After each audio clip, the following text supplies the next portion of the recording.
Il y a quelques années, nous vivions dans une autre ville, au bord de la ville,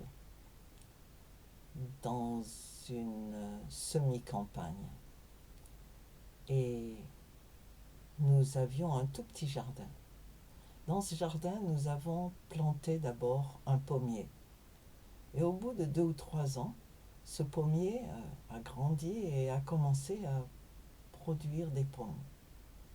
Et chaque année, le pommier offrait plus de pommes. La première année, nous avons eu seulement 4 pommes que nous avons dégustées en remerciant Dieu. Et donc, au fil des années, nous avons eu de plus en plus de pommes, tellement que les dernières années où nous habitions là-bas, nous pouvions faire de nombreuses confitures en mêlant les pommes et les baies.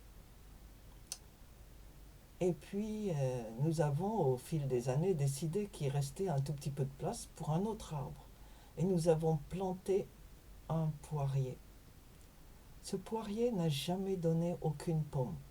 Nous avons attendu, et finalement nous avons appris que c'était notre faute, que le poirier avait besoin de pollinisateurs, donc un deuxième poirier dans le voisinage. Or, il n'y en avait aucun. Et nous avons finalement, à regret, dû arracher ce poirier. Nous avons ensuite tenté de planter un cerisier. Ce cerisier n'a pas eu de chance non plus. Il a bien essayé de produire des cerises, mais elles n'arrivaient pas à la maturité. Les oiseaux les mangeaient, les grignotaient au fur et à mesure qu'elles arrivaient. Ce qui fait que nous n'avons jamais mangé de cerises. Dans notre nouvelle maison, nous avons un jardin un peu plus grand et dans ce jardin, quelqu'un d'autre, un occupant des années précédentes, avait planté un figuier.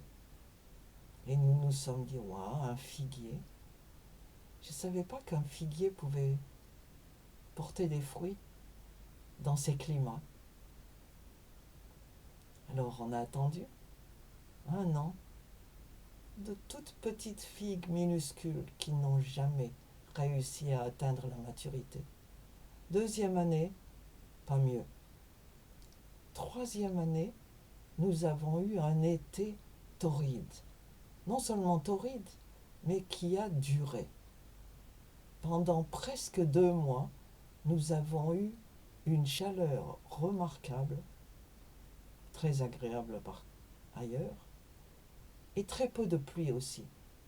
Et d'un seul coup, les figues ont rempli l'arbre. Il y en avait partout et elles grandissaient, elles arrivaient à maturité. Elles étaient délicieuses tellement qu'on en a offert à toute la famille.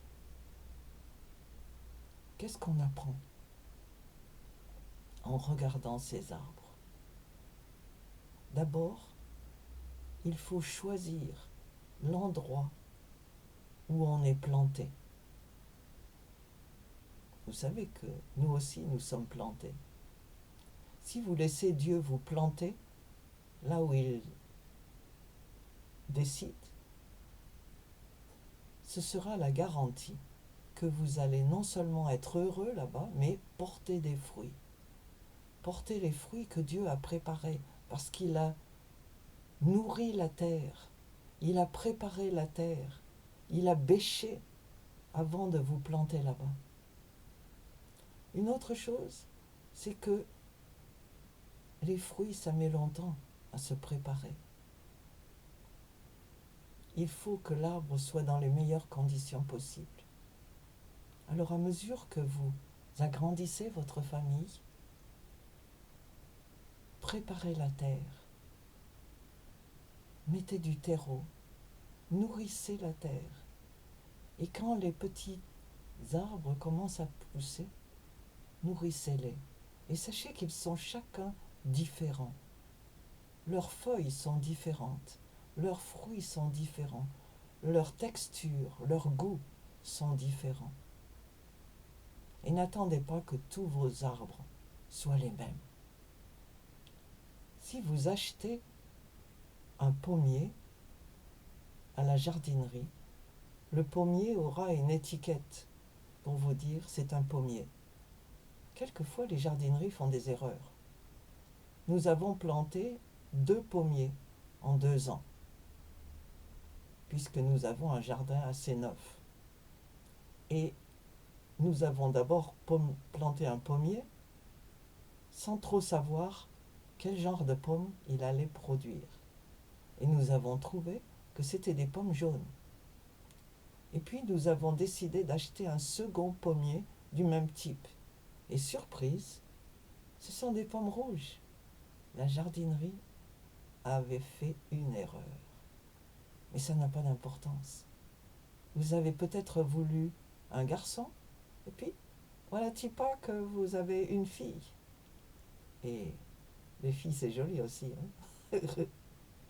Alors, produisez de bons fruits, demandez à Dieu de les préparer pour leur saison, de les nourrir avec vous, et jouissez de votre bonheur.